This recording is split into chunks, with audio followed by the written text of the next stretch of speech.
Baik, bismillahirrahmanirrahim. Assalamualaikum warahmatullahi wabarakatuh. Selamat malam semua. Apakah Waalaikumsalam warahmatullahi wabarakatuh. Selamat malam, Pak. ya, Salam, Pak. Pak. baik kita mulai kita malam ini. Mungkin seharusnya materi saya berikan minggu lalu ya. Minggu lalu saya belum sempat untuk un- un- untuk mengganti ya. Sehingga nanti mungkin saya coba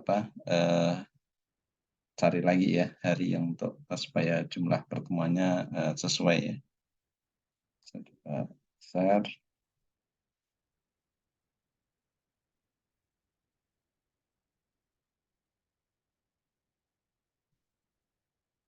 Oke, apakah bisa terlihat?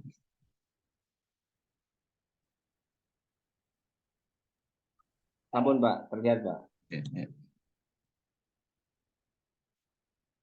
Ya, baik. Jadi pada pertemuan kali ini, ya, pertemuan 9 ya, harusnya hari ini pertemuan 10 ya. Untuk pertemuan 10-nya saya geser ya di hari lain ya. Sekarang pertemuan 9, jadi pada tanggal 25 November ya, untuk hari ini. Ya.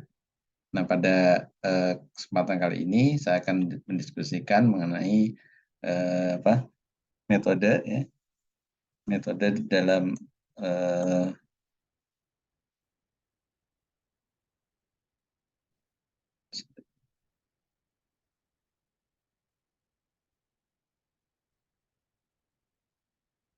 oke, jadi metode untuk membuat sebuah algoritma ya, jadi mesin learning ya.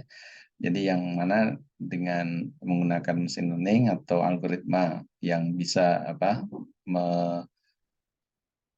melakukan proses pembelajaran ya, maka kita bisa membuat berbagai jenis classifier ya, atau berbagai jenis algoritma yang bisa memberikan prediksi ya terhadap suatu kondisi ya. Nah, secara umum tujuan dari mesin learning ya, atau mesin belajar ya, ini adalah menduplikasi ya, atau mengcopy ya sebuah sistem yang sudah ada ya. Jadi sistem itu boleh sebuah proses ya, boleh juga sesuatu yang mengubah data input menjadi output ya. Jadi kalau dalam blok diagram seperti ini ya, ini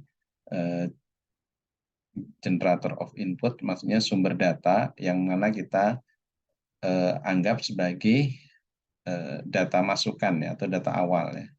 Nah, kemudian data awal itu masuk ke dalam sebuah sistem ya. Nah, ini sistem ini sifatnya luas ya. Jadi bukan dibayangkan hanya sebuah proses yang kecil ya. Nah, namun bisa cakupan sistem yang besar ya, atau mungkin sesuatu proses di lingkungan suatu komunitas atau masyarakat ya. Nah, ini segala hal yang menjadikan data input itu berubah menjadi sebuah output. Nah, kemudian seringkali semua sistem ini tidak bisa diformulasikan ya dengan menggunakan persamaan matematika ya, atau persamaan matematikanya mungkin terlalu kompleks ya. Jadi kita hanya tahu input dan outputnya. Nah, maka kita perlu membuat yang namanya proses ya pembelajaran ya, dengan menggunakan metode machine learning ya, yang ada di sini ya. Yang mana machine learning ini mengolah data output dari data yang asli ya, dan data input ya, sehingga ini kemudian dia bisa menduplikasi sehingga menghasilkan output yang sendiri ya. Nah, output yang dihasilkan oleh mesin ini berdasarkan proses pembelajaran ya, Y-aksen ini, nah ini dibuat sebisa mungkin sama persis ya dengan nilai yang real ya, yang Y ini. Ya.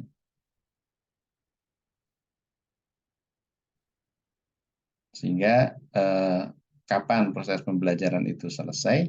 Nah, proses pembelajaran itu selesai atau kita anggap ya algoritma yang kita buat ini sama dengan sistem ya, jika selisih antara nilai Y hasil hitung dari mesin learning ini tidak jauh berbeda dengan nilai aslinya ya, dengan menerima input yang sama. Ya. Nah, ini seberapa jauh perbedaannya? Nah, ini nanti diukur ya dengan parameter statistik ya. Nah, jadi memang tidak mungkin sama persis ya 100% ya tidak ya. Namun setidaknya mendekati dari nilai sebenarnya sehingga mungkin kalau kita hitung akurasinya itu mungkin sekitar di atas 95% ya, atau minimal 95% sama dengan data yang asli atau data yang seharusnya. Nah, itu sudah bagus ya, sudah kita anggap mesin yang kita kembangkan ini sudah melakukan proses pembelajaran secara tepat ya. Nah, skenario ini umum berlaku pada masalah sifatnya yang pembelajaran yang induktif ya, seperti pada interpolasi, ya, regresi, klasifikasi, clustering, dan estimasi density. Ya. Ini estimasi density itu juga sebenarnya hasil dari clustering juga ya. Jadi nanti setiap kelompok dilihat apakah setiap kelompok itu bisa terbagi dan setiap kelompok itu kemiripannya sangat tinggi ya. Nah, maka density-nya bisa kita anggap tinggi. Kemudian tipe-tipe pembelajaran, nah ini ada dua jenis ya. Tipe pembelajaran dapat dibagi menjadi dua, ya, yaitu yang supervised dan yang unsupervised, ya. Supervised learning dan unsupervised learning. Nah, ini perbedaannya apa? Nah, kalau supervised learning ini melakukan estimasi atas dependensi yang tidak diketahui ya, berdasarkan sampel input dan output yang diketahui. Ya. Kemudian supervised learning memerlukan acuan output yang ingin dicapai ya, ketika data input diolah dalam sebuah sistem. Nah, kemudian nilai error atau selisih antara output yang diinginkan dengan yang dihasilkan oleh sistem akan dikembalikan kembali ya, untuk memperbaiki parameter yang ada di dalam sistem.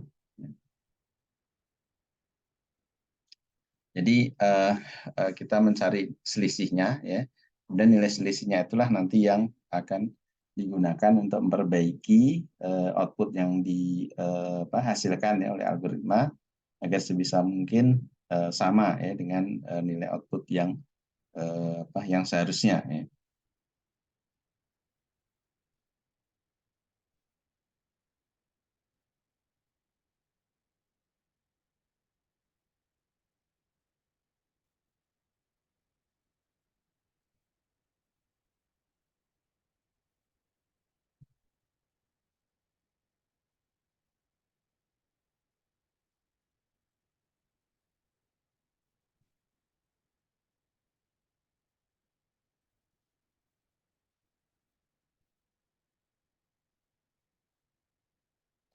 Dan proses ini terus berulang ya sampai tercapai suatu kondisi perbedaan antara output yang dituju dengan output dari sistem menjadi sangat kecil ya. Nilai perbedaannya kurang dari nilai error yang dapat diterima. Ya. Jadi umumnya kalau perbedaannya kurang dari 5% atau setidaknya 5% atau kemiripannya akurasinya sekitar 95%, nah itu sudah kita anggap bagus ya. Kemudian tipe-tipe pembelajaran. Nah, ini gambar dengan lebih detail ya. Nah, ini adalah data dari lingkungan ya, atau data dari kondisi yang real ya, kondisi yang sebenarnya nilai x. Ini sama ya, X dan X ini sama. Nah, kemudian ini adalah, Nah, Pak, slide-nya belum berubah, Pak, di saya, Pak. oh ya, Di teman-teman berubah ya? Belum jalan slide-nya, Pak. Belum. ya sebentar. Hmm. Oh ya, ya, sorry.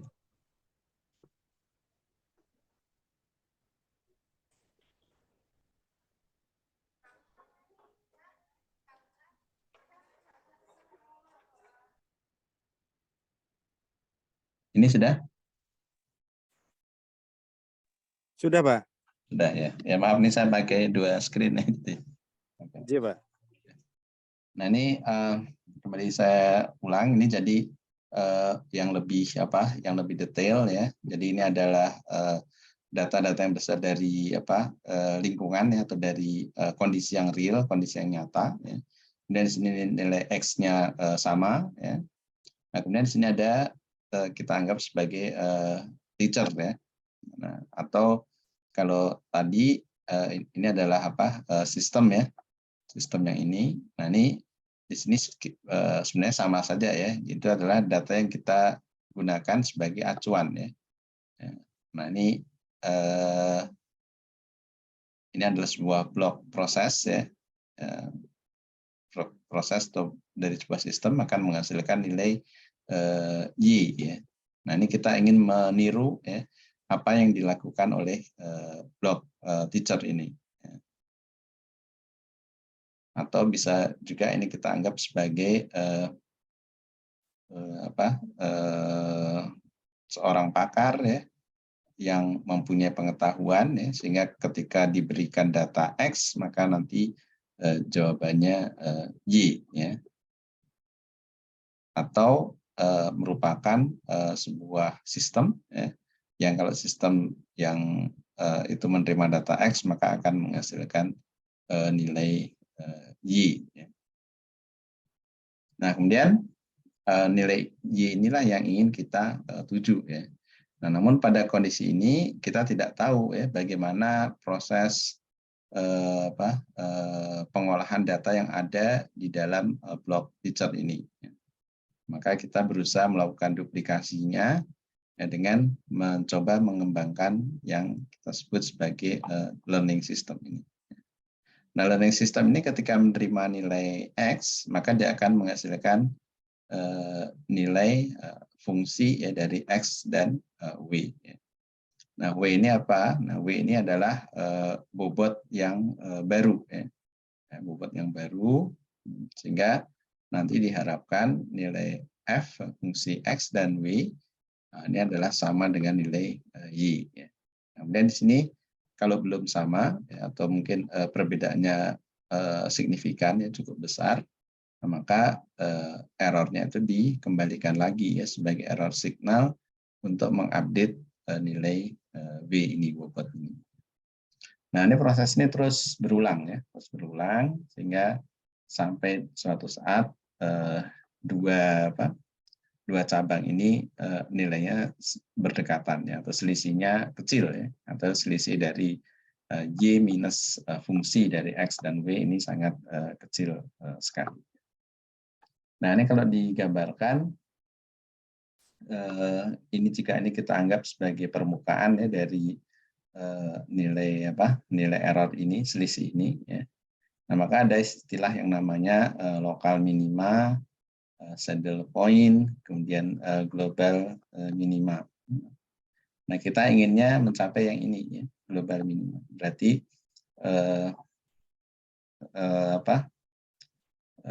perbedaan ya, antara nilai Y dan Fx ini merupakan perbedaan yang sangat kecil sekali ya.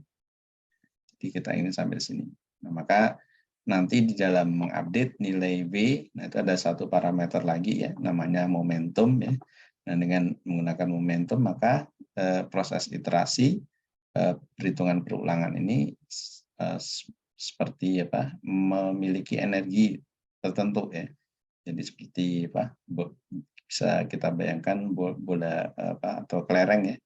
Nah, kelereng di sini ini kan cekungan ya, maka dia akan berhenti sampai di sini katakanlah iterasinya. Nah, itu sistemnya belum bisa dicontoh dengan tepat ya. Karena masih ada kemungkinan perbedaan untuk data yang lain ya. Karena baru mencapai lokal minima di sini misalkan, atau di sini atau di sini.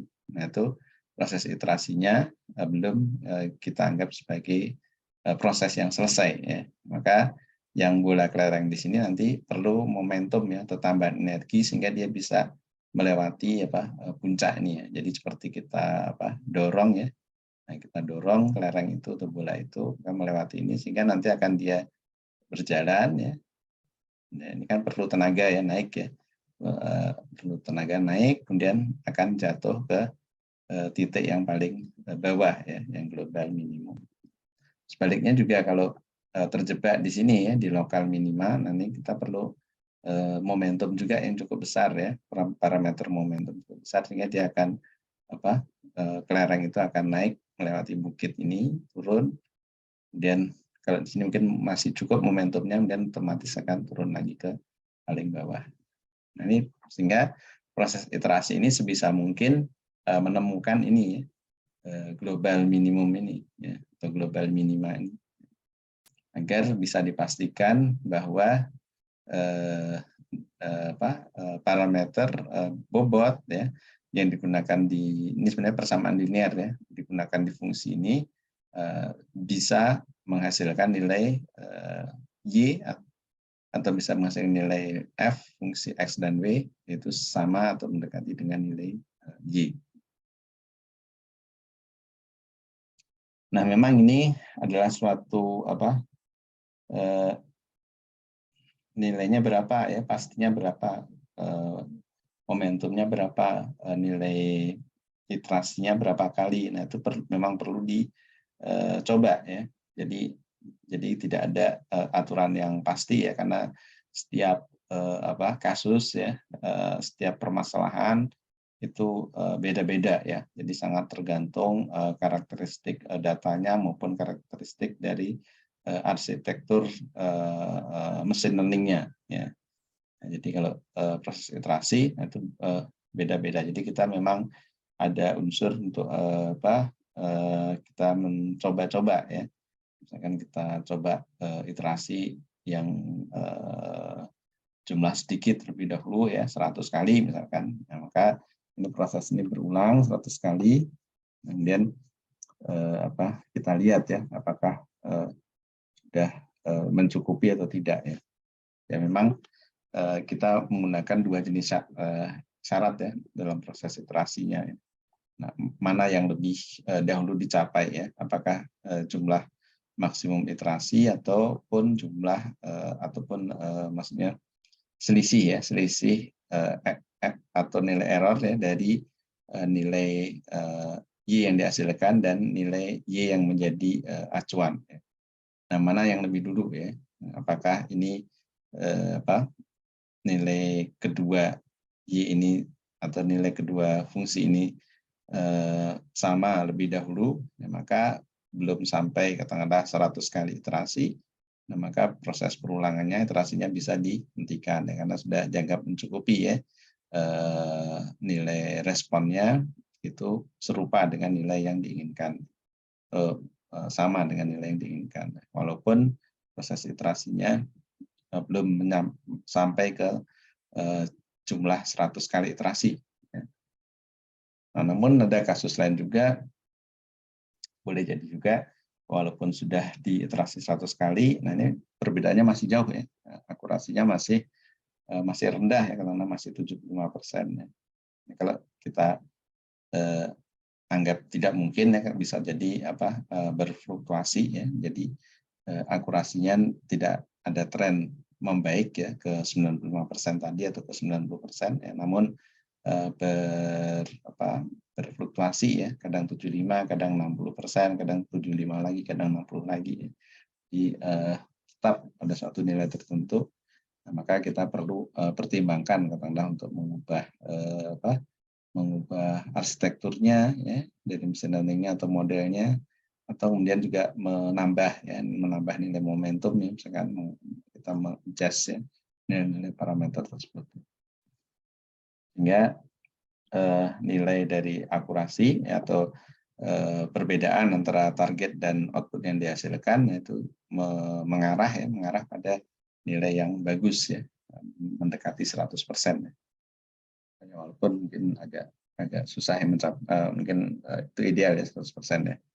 Nah, kalau bisa 100% malah kadang kita curiga ya, karena mungkin jumlah datanya terlalu sedikit ya. Jadi kalau datanya banyak, maka akan mendekati saja 100%. Jadi di atas 95% itu sudah ada kita anggap bagus. Ya. Dan cara pembelajaran induktif yang paling sederhana adalah dengan menggunakan visualisasi grafik. Ya. Parameter tumbul pada sebuah item ya dapat digambarkan sebagai sumbu grafik. Ya. Visualisasi akan menjadi lebih kompleks jika jumlah parameter bertambah. Ya. Ini sebagaimana contoh berikut. Ya. Data dalam bentuk tabel untuk kemudian diubah menjadi grafik ruang n dimensional. Ya. Jadi ini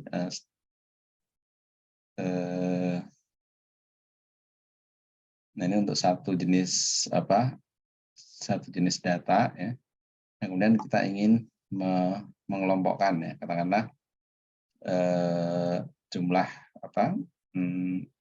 mahasiswanya lebih banyak yang mana ya, laki-laki atau yang perempuan misalkan ya. Kemudian rata-rata tiap orang mengambil berapa SKS ya, kredit ya. Kemudian jadi jurusan mana ya. Nah, sehingga setiap parameter ini kita jadikan sebagai sumbu ya, sumbu yang tersendiri ya. 1, 2, 3, 4 ya. Nah, ini kebetulan ada 4 sumbu seperti ini ya. Ya walaupun nanti kalau jumlah parameternya ini lebih banyak lagi, nah kita akan kesulitan juga ya untuk menggambarkannya dalam bentuk grafik seperti ini. Nah ini masih ideal katakanlah kalau parameternya 2 atau 3 ya. Nah ini kita cukup jelas untuk menggambarkannya. Nah kemudian algoritma yang lain yaitu support vector machine ya. Jadi atau SVM yang diciptakan atau diusulkan ya, oleh Vladimir Vavnik ya. Nah, ini cukup populer ya pada implementasi klasifikasi dengan menggunakan banyak feature ya. SVM juga dikenal sebagai kombinasi antara support vector classification dan support vector regression ya. Dan hasil SVM dalam bentuk bidang pemisah yang digunakan untuk membedakan kelas-kelas yang tersedia. Ya. Nah, ini contoh untuk visualisasi dengan jumlah kelas ya, itu ada 2 ya. Nah, maka ini di dalam algoritma SVM dia akan berusaha mencari persamaan ya dari garis pemisah ini ya, sehingga sedemikian rupa garis ini bisa memisahkan ya antara 2 klaster ini dengan jarak yang sejauh mungkin ya untuk setiap titik ya. Jadi garis ini benar-benar di tengah ya, tidak condong ke klaster yang kiri ataupun tidak condong ke klaster yang kanan ya. Jadi benar-benar di tengah. Nah, kemudian proses iterasinya, nah ini untuk mencari nilai gradiennya. Untuk mencari nilai gradiennya,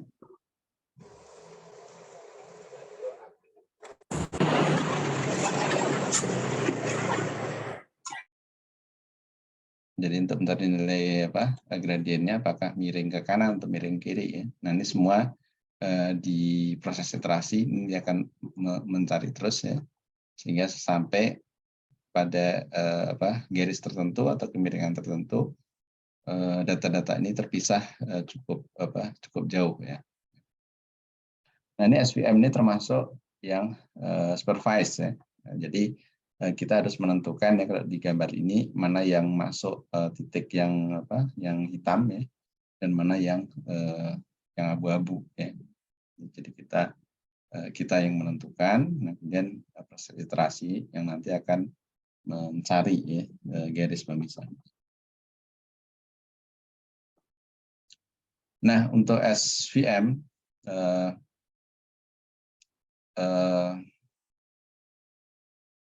dari sekian banyak titik, maka akan berusaha ya proses iterasinya akan menemukan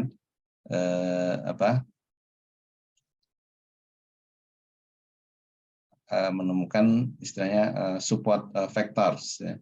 Jadi support vectors adalah sebagian dari dataset yang ada, ya, kondisi ideal jika tersedia support vectors dalam jumlah sedikit namun mampu memisahkan kelas dengan baik. Nah, ini support vectors ini semacam representatif ya atau perwakilan dari kelas yang ada. Ya. Nah, ini kalau ini kita bagi dia menjadi dua kelas ya, yang biru dan merah ya. Nah, maka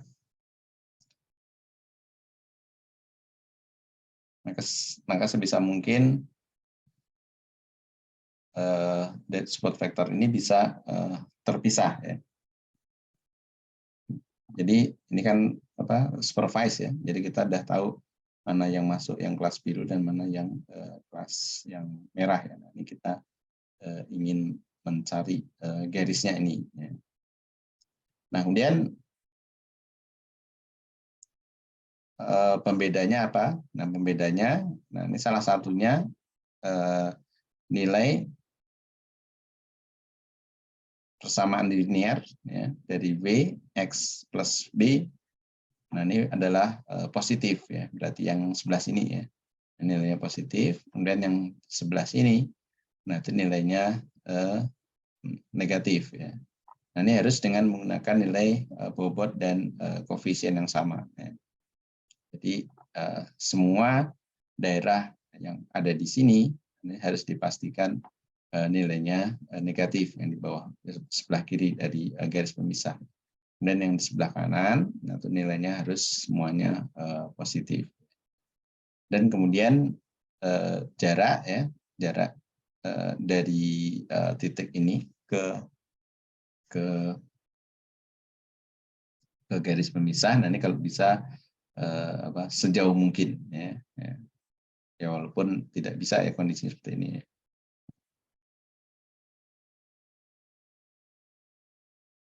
Ya.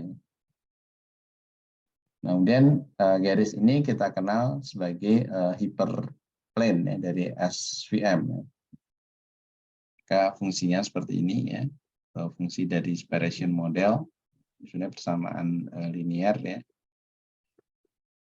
Linear. Cuma kalau nilai X-nya banyak, nanti W-nya juga ada beberapa ya. Kemudian semua titik data yang di atas garis punya nilai positif ya, dan di bawah garis nilainya adalah negatif.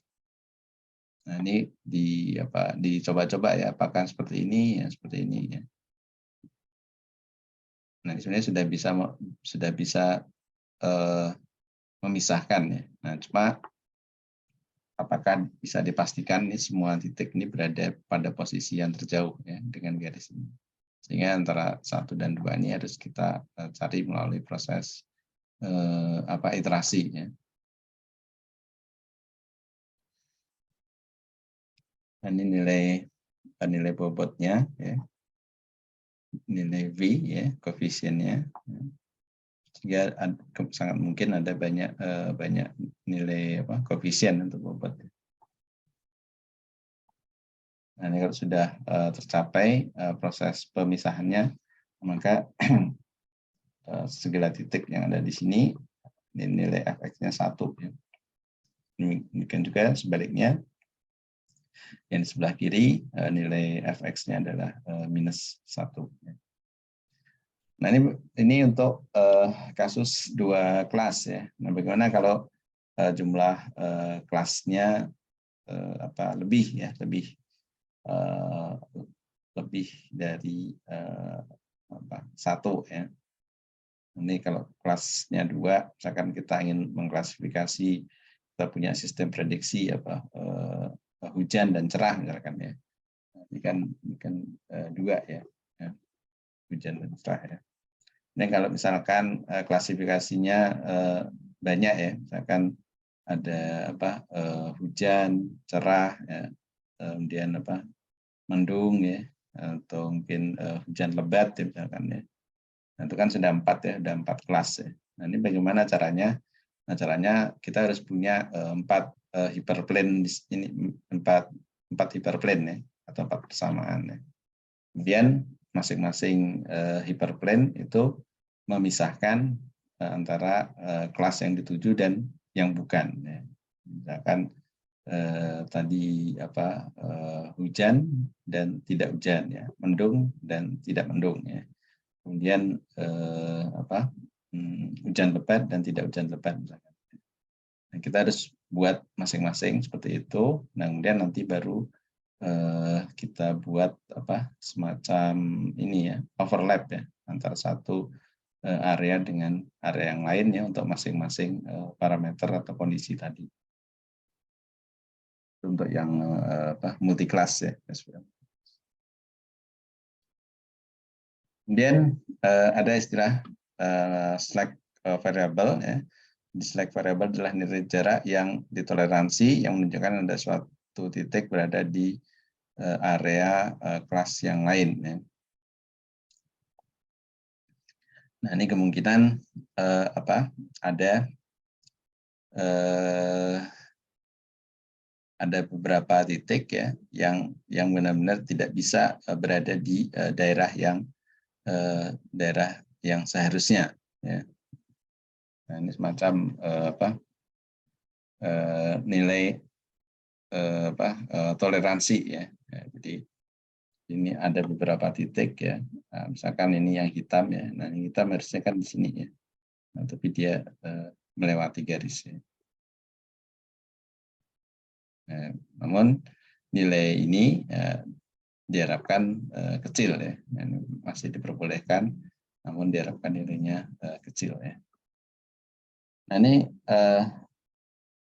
mengapa yang hitam ini, ya, titik hitam ini tidak masuk ke yang titik putih ya, karena ini memang berdasarkan supervise karena ya, karena memang kita sudah tahu ya bahwa ini kan data-data yang tersedia ya, data-data yang tersedia bahwa ini merupakan masuk yang kelompok yang hitam ya. Namun kalau kita ingin buat di garis yang lain, nah ini lebih tidak mungkin lagi.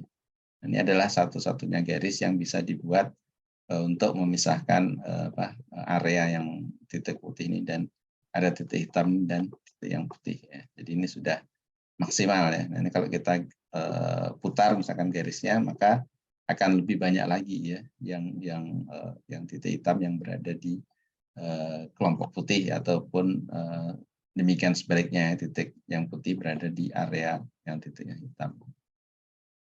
Nah, ini adalah kondisi yang paling bisa dibuat ya, sehingga terpaksa memang ada beberapa titik yang berada di area di luar kelompoknya.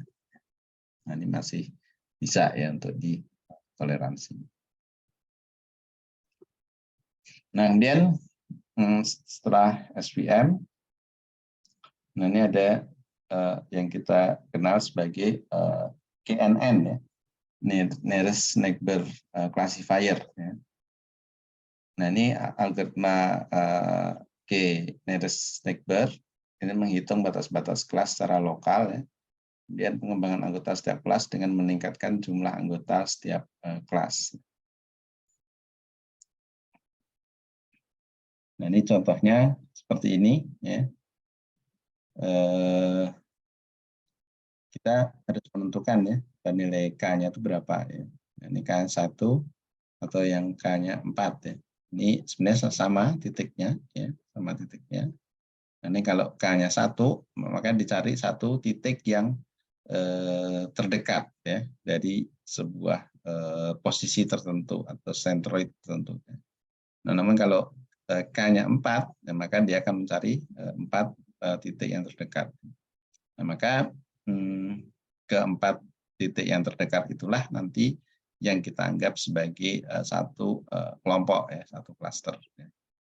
Maka yang ini kita bisa tentukan 1, 2, 3, 4. Kemudian yang ini yang terdekat ya ini ya 1, 2, 3, 4.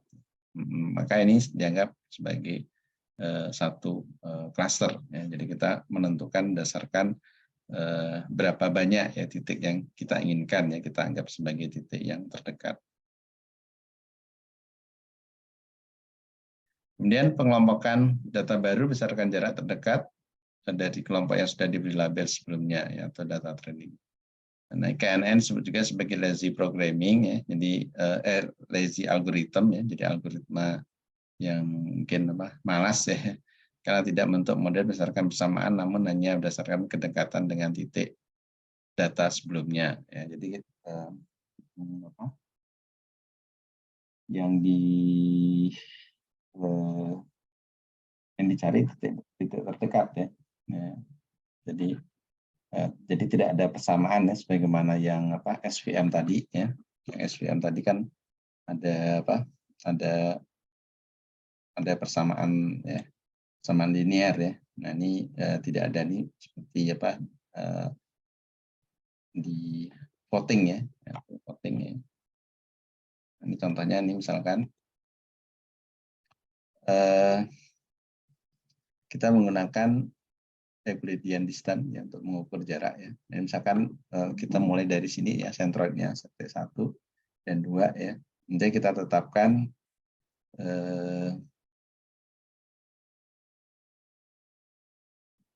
yang terdekat misalkan ini 5 ya. Ini 5 ya, KNN 5 ya. Nah, 1 nih yang 5 mana saja ya. 1, 2, 3, 4, 5 ini yang 5 ya. Kenapa bisa memilih yang 5 ini? Ya, karena yang 1 ini juga harus menghitung jarak ke titik yang lain ya. Nah, ini memang dari sisi komputasi agak berat ya. Karena dia kalau tersedia kalau titik 20 titik ya, atau mungkin 100 titik, maka dia harus menghitung satu-satu ya, jarak untuk setiap titik. Baru nanti kemudian di sort ya, yang terdekat yang mana sesuai dengan nilai K-nya. Sehingga kalau ini ada 1, 2, 3, 4, 5, 1, 2, 3, 4, 5, 1, 2, 3, 4, 5, ada 15 titik ya. Nah, maka kalau mulai dari titik 1, maka harus dihitung jarak ya dari titik 1 ke 15 titik itu. Semua dihitung, harus dihitung semua.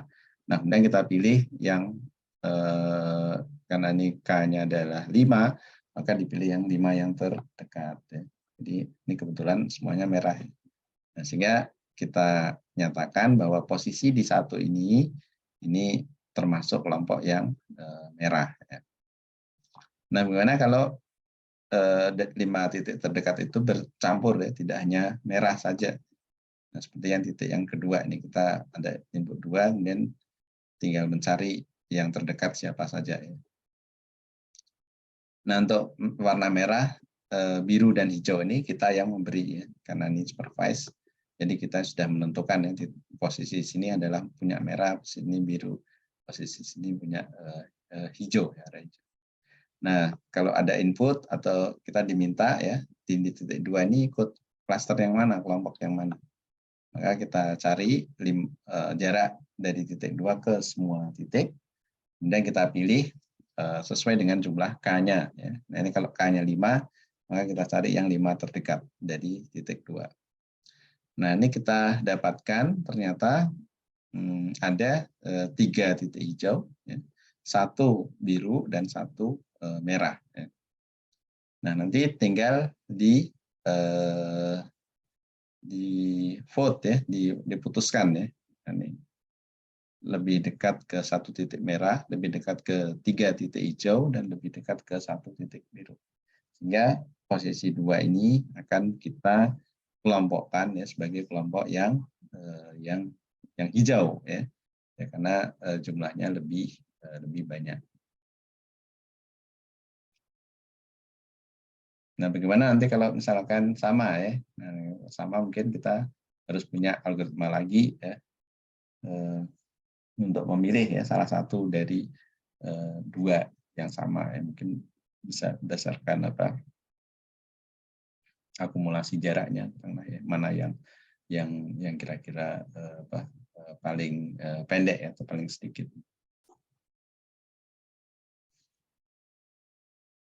Nah, kemudian selain yang supervised ya tadi yang supervised, ini ada juga yang unsupervised ya. Jadi tidak perlu kita menentukan ya setiap titik ini dia ikut titik dari kelompok yang mana atau dari klaster yang mana ya. Jadi kita punya sekumpulan titik banyak ya. Namun kita harus menentukan jumlah kelompoknya. Ya. Tapi kita tidak perlu untuk menentukan label atau klaster ya dari setiap titik tersebut. Ya. Jadi misalkan kita punya satu kelompok titik seperti ini, ya. Kemudian kita harus tentukan, ya. Ini tentu sesuai dengan kondisi, ya, sesuai dengan yang berlaku ya. Atau mungkin kita sudah tahu ya di dalamnya itu ada sekian kelompok ya. Misalkan ini 3 kelompok ya. Kelompok, maka dilakukan proses iterasi ya, sehingga kita akan bisa dapatkan titik tengah ya, centroid dari setiap klaster ini menggunakan K-means. Dan dari centroid titik tengah ini, nah nanti kalau ada data baru masuk ya, misalkan data di sini, nah itu tinggal menghitung jarak ya ke masing-masing centroid ya dari klaster ini. Mana yang terdekat, maka titik tersebut akan ikut ke klaster yang memiliki jarak yang terdekat dengan centroid.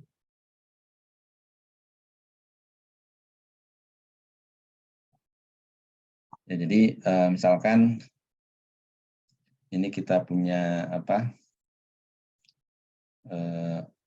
punya 2 parameter ya misalkan ya. Nanti misalkan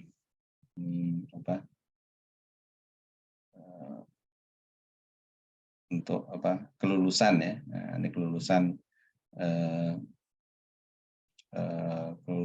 dari kampus ya misalkan ya. Lulusan dari kampus untuk menilai apakah tergolong berhasil atau tidak ya. Misalkan kita punya 2 parameter ya. Yang pertama misalkan gaji ya, gaji pertama setelah selesai setelah diterima kerja itu ya dari lulusan perguruan tinggi, dan satu sumbu lagi misalkan nilai ya atau nilai IPK akhirnya misalkan ya. Dan di satu sumbu nilai IPK, dan ini misalkan gaji pertama kali diterima ya. Dan 2 parameter itu bisa kita anggap kalau dua-duanya besar ya maka lulusannya kita anggap sebagai yang bagus ya itu ya kan ya. Nah, kemudian kita punya data lulusan perguruan tinggi ya dalam jumlah yang banyak seperti ini ya. Nah, kemudian kita ingin mengklaster ya, misalkan jadi 3 atau jadi 4 ya. Misalkan yang paling rendah misalkan kategorinya tidak berhasil ya setelah lulus itu, maksudnya setelah mendapat gelar mungkin tidak berhasil untuk menemukan ya pekerjaan yang sesuai misalkan ya, atau mungkin tidak memanfaatkan ilmu yang sudah dipakai misalkan ya. Nah, itu misalkan kita bagi menjadi 4 klaster misalkan ya. Misalkan tidak berhasil, sedang, dan berhasil, dan sangat berhasil misalkan. Sangat berhasil misalkan di sini posisinya misalkan ya IPK-nya tinggi dan gaji pertamanya sangat besar misalkan. Nah, maka kita tahu bahwa kumpulan data ini harus dibagi menjadi 4 kelas ya. Nah, maka kita hanya menginputkan jumlah kelasnya atau jumlah klasternya ya. Sedangkan proses batasnya berapa ya. Nah, itu akan dilakukan secara mandiri ya dengan melakukan iterasi ya di K-means clustering.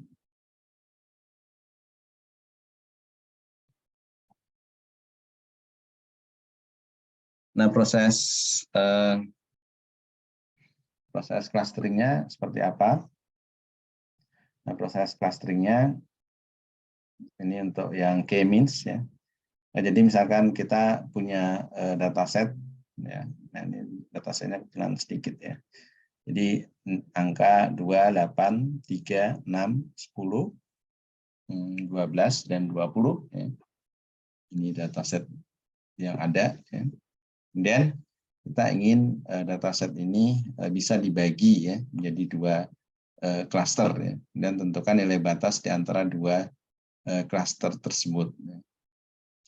Nah, ini cara yang paling mudah. Kita ambil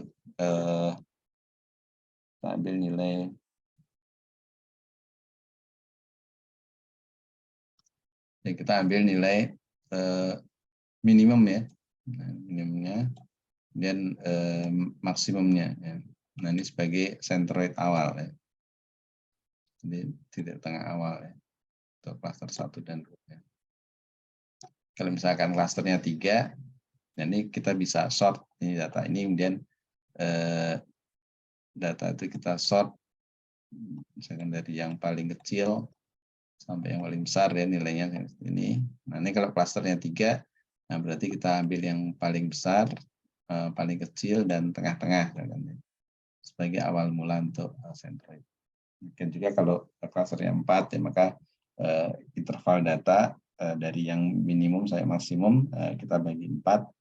Nah, nanti itu bisa mewakili klaster awal ya, karena kita belum tahu nilai sentroidnya berapa ya. Nah, ini karena 2, maka kita ambil yang paling kecil dan yang paling besar ya, di 2 dan 20. Kemudian pemisahan berdasarkan jarak terdekat dengan sentroid. Nah, ini maksudnya apa? Maksudnya sekarang kita cek satu-satu ya. Misalkan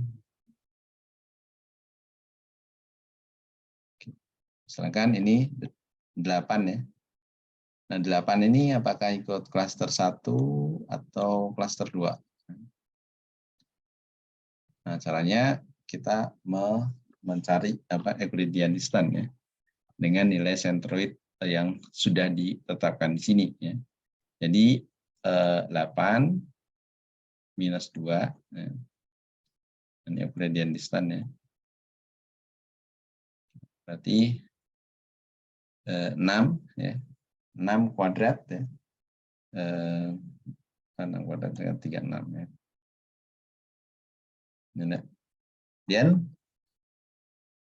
8 dibandingkan dengan 20 ya. Jadi kuadratkan. 8 kurang 20, 12, 12 kurang 12 minus 12, dimutlakkan 12, kemudian dikuadratkan di 144.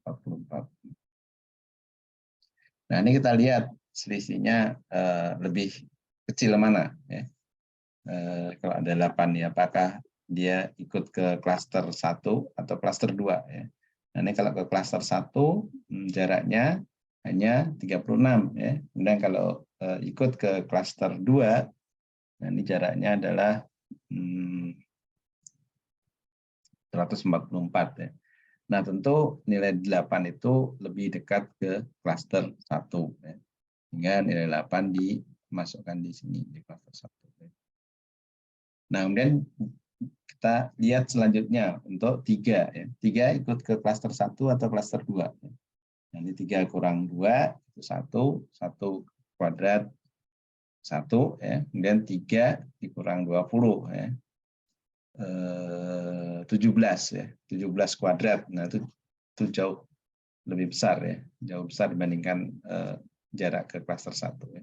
Sehingga 3 pun kita masukkan sebagai klaster 1.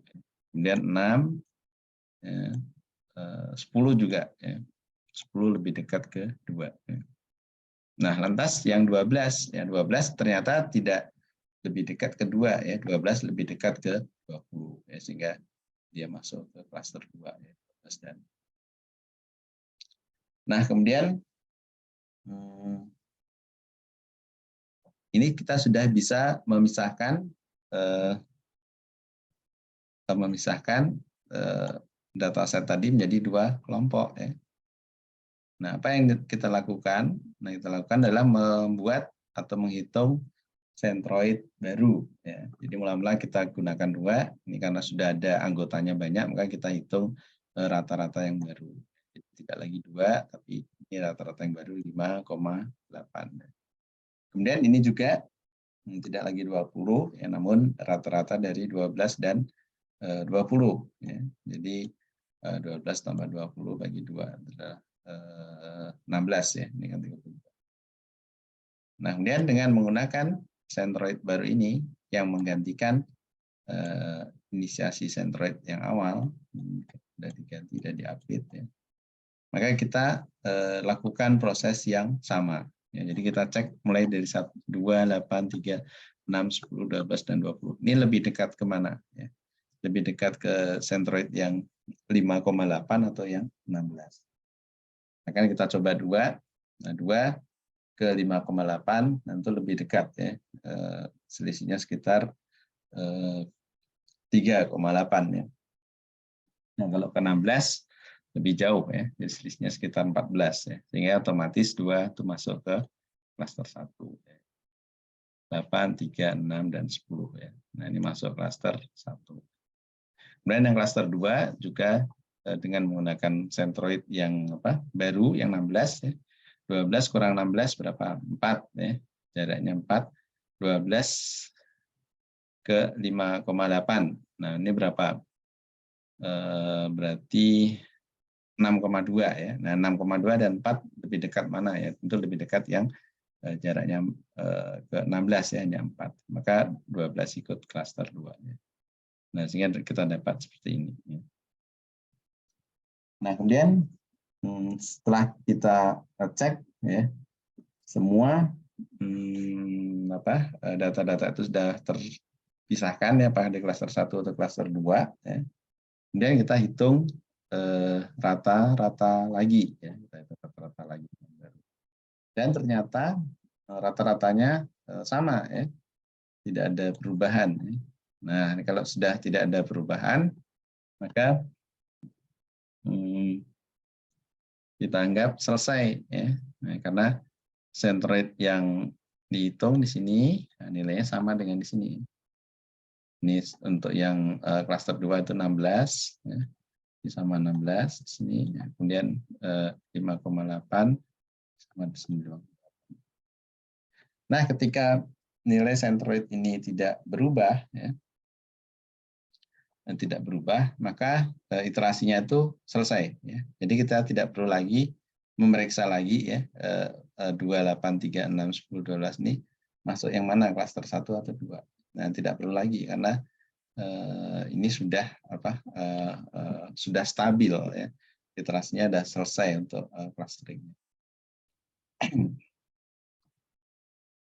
Sehingga kita bisa anggap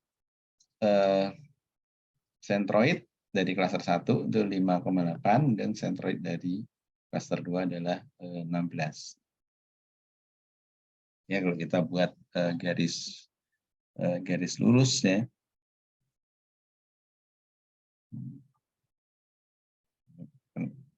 Ini kebetulan satu dimensi ya. Jadi relatif mudah ya, karena ini ya, untuk contoh ya, jadi supaya kita bisa paham. Nah, ini jadi ini 5,8 sini kan. Dan ini adalah 16. Nah, sekarang garis batasnya berapa? Nah, garis batasnya tinggal kita jumlahkan ya, dan dibagi 2 ya, sekitar 10 ya. Nah, inilah yang memisahkan antara klaster 1 dan 2 ya. Jadi kalau ada data masuk ya, nilainya 11 ya. Nah, maka otomatis langsung kita masukkan ke klaster yang 2 ya. Jadi sudah kita tidak perlu belajar lagi ya. Ini proses belajarnya sudah selesai ya. Jadi kita sudah dapat nilai sentroid titik tengah untuk masing-masing klaster. Jadi tinggal memilah ya berdasarkan garis tengah ini, batas pemisah. Jadi kalau ada data masuk 7 misalkan ya, 7 berarti kurang dari 10,9 ya, maka dia masuk klaster 1 ya. Kalau nilainya 13 atau 19 misalkan, nah itu sudah pasti dia jauh ya dari 10,9, 19 misalkan, berarti masuk klaster 2. Nah, bagaimana jika nilainya tepat ya atau sama persis di nilai batas tersebut ya. Ya, maka umumnya ya, ini konvensi saja ya. Jadi umumnya konvensinya seperti ini ya. Nah, jika X-nya kurang dari nilai batas maka akan masukkan klaster 1. Namun kalau X-nya sama ataupun lebih dari nilai batas maka akan kita masukkan ke klaster 2.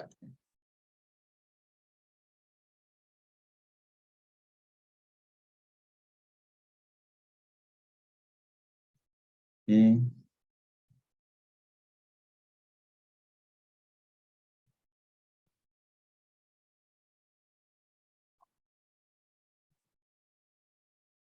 Nah, berikut ini adalah perbandingan ya hasil clustering berbagai metode atas 3 jenis dataset. Ya. Ini datasetnya sudah supervised. Ya. Jadi ada yang mana masuk merah, ada yang mana masuk biru ya. Cuma bentuknya sangat tidak ideal ya. Jadi bercampur ya.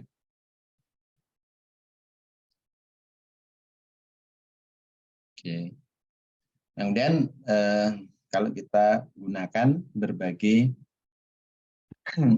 tipe clustering, ya.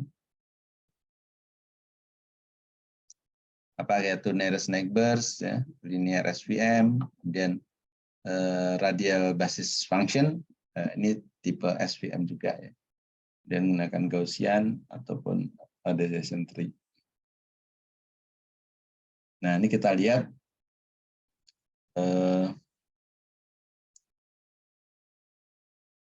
keterpisahannya seperti ini. Kemudian akurasi keterpisahannya ini adalah ini. Ya. Ini cukup tinggi ya, 9,97 ya, 97%. Ya. Sehingga ini memang benar-benar bisa mencari garis batas. Ya. Walaupun ada beberapa titik ini salah ya, ini merah masuk di area biru, namun jumlahnya sedikit. Ya. Nah, kalau SVM, nah ini susah ya, susah menemukan garis batas yang benar-benar memisahkan antara merah dan biru ya. Karena apalagi ini linear ya, linear jadi garisnya harus sehingga ini nilai akurasinya turun ya 88%. Dan yang radial basis function ya, untuk SVM, nah ini bisa bisa lebih presisi memisahkan. Kemudian juga yang Gaussian dan yang decision tree. Dan ini lebih kompleks lagi sebaran datanya. Ya. Ini nearest neighbor bagus ya, ini 93%. Nah, SVM susah ya, berat ya, karena linear, jadi tidak bisa misahkan biru ini yang ada di tengah-tengah atau dikelilingi oleh merah ya. Radial basis function bisa bagus, dan Gaussian dan decision tree. Nah, kemudian seperti ini.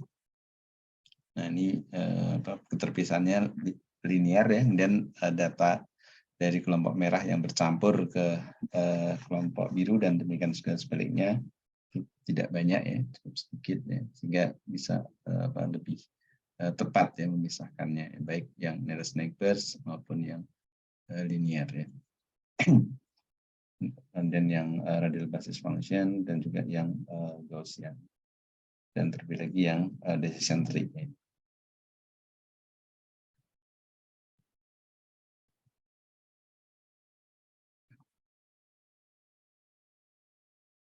Nah, ini untuk jenis cluster yang input data yang berbeda ya. sorry ini sama ya. Ini apa? Metodenya ya. Menggunakan random forest ya, neural network, kemudian ada boost ya, naive Bayes.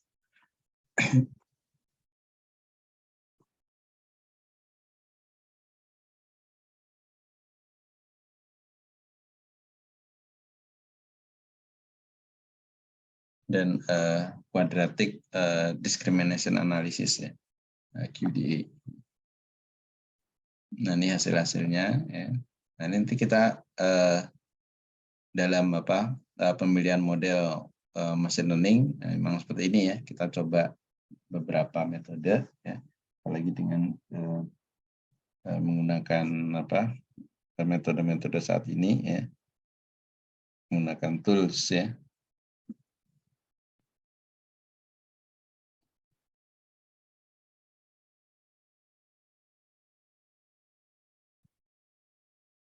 Menggunakan tools misalkan di apa Python ya, nah ini sudah banyak yang tersedia ya, sehingga kita bisa memilih ya menggunakan yang mana ya, kita coba semua. Nah nanti dicari yang kira-kira memberikan ya akurasi tinggi ya, cukup tinggi ya.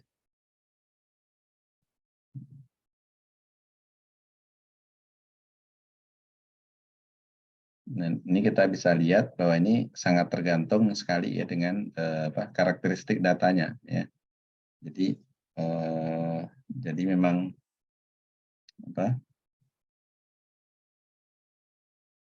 untuk terutama untuk yang learning base ya, machine learning dan deep learning ya, sebenarnya itu semua sangat sangat tergantung ya karakteristik datanya. Jadi tidak ada satu metode yang istilahnya bisa untuk semua jenis kasus ya. Jadi dilihat kasus per kasus ya, karena dilihat dari karakteristik sebaran datanya ya, dan jumlah datanya ya. Sehingga untuk permasalahan tertentu maka mungkin model random forest yang bagus ya. Namun untuk kondisi yang lain mungkin cukup ya dengan SVM linear saja sudah selesai masalah ya. Nah, jadi memang harus kita lihat, kita harus pilah-pilah mana metode atau model yang cocok dengan karakteristik data yang kita miliki ya. Nah ini kalau dari dua slide ini dengan tiga jenis data ini bisa dilihat nih mana yang semuanya bagus ya.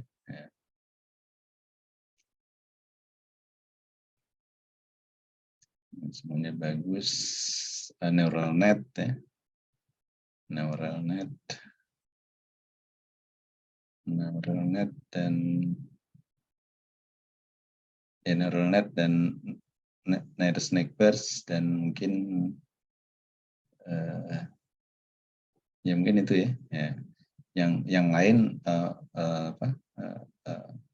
misalkan ini ya linear SVM, ini bagus di atas 90% ya, tapi ini kurang bagus ya, hanya 40%. Yang rata-rata di atas semuanya 9, mungkin nearest neighbors dan Gaussian ya.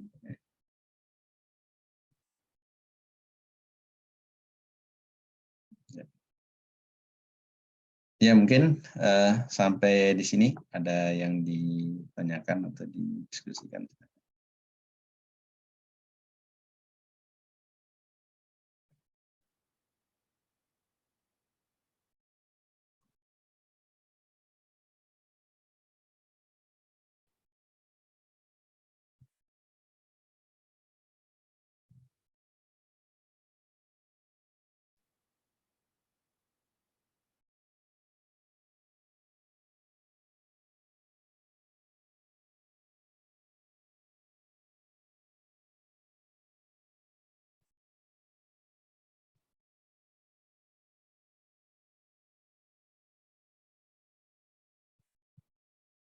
Baik, Caranya Pak. ya silakan. Pak Puji Pak ya. Pak, kalau terkait dengan metode-metode tadi Pak, untuk machine learning tadi, itu saat ini mungkin ini ya Pak, secara library-nya ya Pak, Karena Ya. di belakangnya kan tadi langkah-langkah ya, rumus-rumus, berarti sudah banyak pada software-software yang big data machine learning ya Pak itu ya. Tinggal kita nanti maksudnya pada pengolahan datanya kita mau menggunakan yang mana gitu ya Pak, tinggal menggunakan ya. Iya, ya. Atau perlu Ya kan kalau dalam bentuk program mungkin kita bisa mencoba misalkan di Python ya. Python itu ada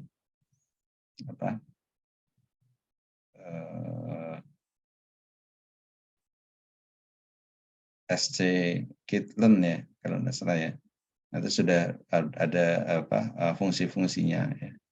Atau kalau memang berbasis Windows mungkin menggunakan Orange misalkan ya.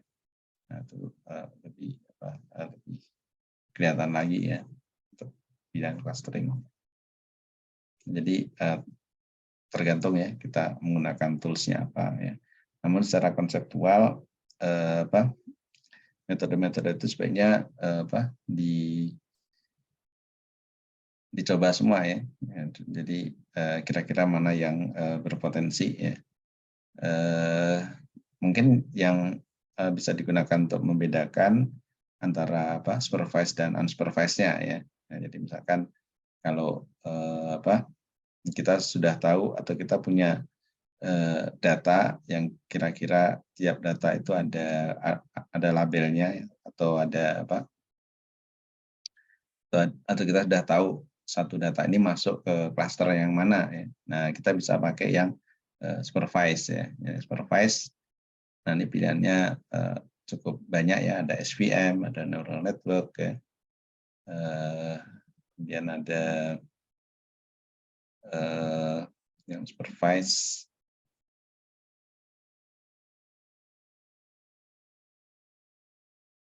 Ini coba saya share slide-nya.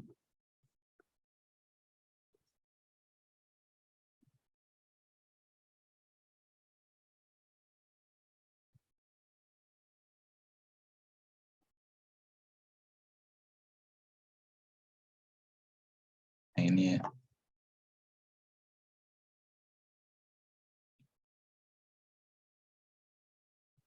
Ya, ini kan seperti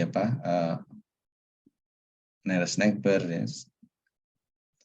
Nah, ini kita bisa foto yang ini semua supervised semua ya. Ini supervised semua. Nah, kalau yang unsupervised ini belum ada warnanya ya. Jadi belum ada warnanya. Sehingga kita harus ini ya. Nah, kita harus mencari ya batasannya di mana ya. Nah, kalau ini kan sudah ada ya, sudah ada labelnya ya. Ada labelnya. Nah, kalau unsupervised ini tidak ada blok merah maupun biru ya. Jadi semua kosong itu ya, kosong. Kemudian kita diminta ini bagi dua ya. Nah, bagi dua batasnya mana ya? Apakah ikut ke sini ya? Nanti dia akan mencari sendiri ya. Akan mencari sendiri. Jadi apakah garis seperti ini ya? Tergantung nanti kalau k-means clustering, nah ini kira-kira centroidnya di mana, banyak di mana, misalkan atau ada sini atau sini ya. Jadi semacam titik pusatnya ya, yang nanti akan menarik data point yang lainnya. Nah, karena ini kebetulan slide ini contohnya yang supervised semua, ini kita jadi tahu ya ini sudah ada labelnya, sehingga dengan nearest neighbors dia akan berusaha mengikuti yang batas yang tidak linear seperti ini.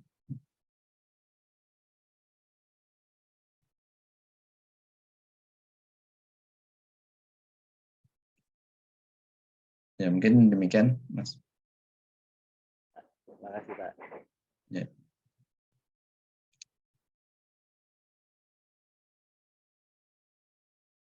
Baik, jika tidak ada lagi, mungkin saya cukupkan ya pertemuan kita kali ini.